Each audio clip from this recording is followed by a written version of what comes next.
Hey guys, my buddy sent back most of his kit from Afghanistan. His deployment is winding down, so he sent back the majority of his stuff. Hopefully he'll be home in a month or a month and a half at the most. You know how that goes though. But yeah, I thought we'd take this chance to look at a long-term update from Afghanistan of the Rat1 and the LD20 and the peanut lighter that I sent him with when he originally deployed. You can take a look at the tip there. It's been modified because at some point he had to use it as a screwdriver. Before you start making comments about how you should never do that, he was in a situation where he did not have a choice. That's all he had at the time, and he did pay for it by breaking the tip. Just grinded it back down to a usable edge and kept on going with it. You see, there's a few really good nicks there up around the tip area. He didn't have a chance to take those out before he shipped it back. The one cool thing about this is listen, that sound, it still locks up extremely tight. There's no side to side, no up and down movement at all. It still locks up very tight. He said he was pretty much blown away for the price of this knife, the kind of beating it took. I'll have macro shots coming up so you can get a better look at the carnage there. We'll flip it around though really quick here just so you can get a look at the handle. Everything is caked in, as he would call it, moon dust. The baby powder like dust and sand from Afghanistan.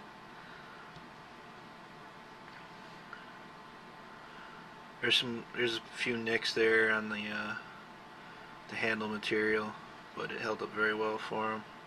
Pocket clip is still strong. The painted on finish obviously took a beating, but that was to be expected. But yeah, definitely a thumbs up. He said he was very impressed with this knife. You guys know I love the Rat1.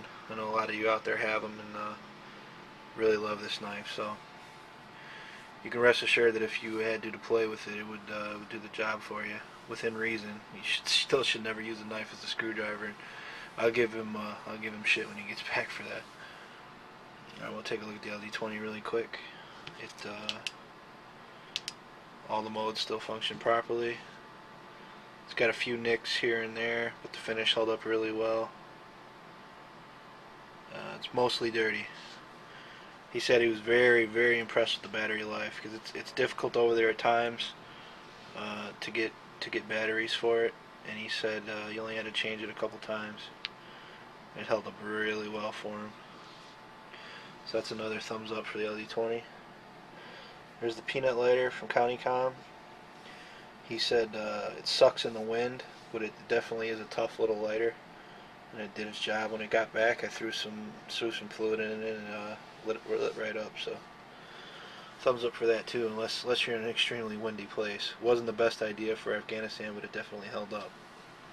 Just can't really fault it. But yeah, guys, great products, all three of these. Still definite recommends on all of them. If they could stand up to the beating he put on them in Afghanistan, then I'm pretty sure that they can take whatever you throw at them. So I'll be right back with the macro shots. Later, guys.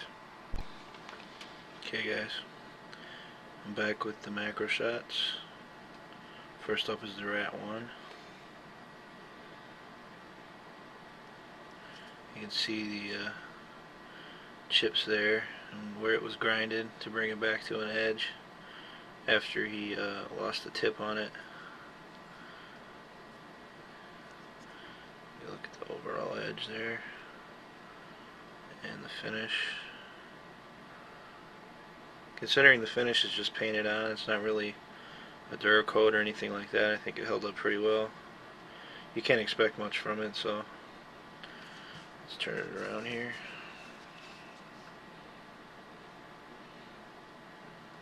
There's the jimping and the thumb studs. You can see all the caked dust and sand in there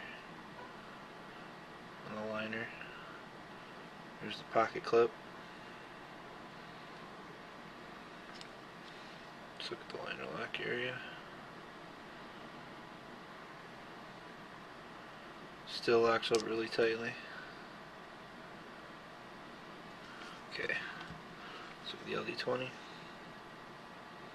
Bezel held up well, it's got some dings on it. This is mostly dirty, held up really well. It's got a pretty tough finish on it. Let's turn it around. Yeah, it's mostly dirt. A few dings and scratches here and there. But it functioned really well. Okay, we'll take a look at the peanut later. Just basic scratches through use. Yeah, those things are built like a little tank. Not great in the wind, but it's still a good layer.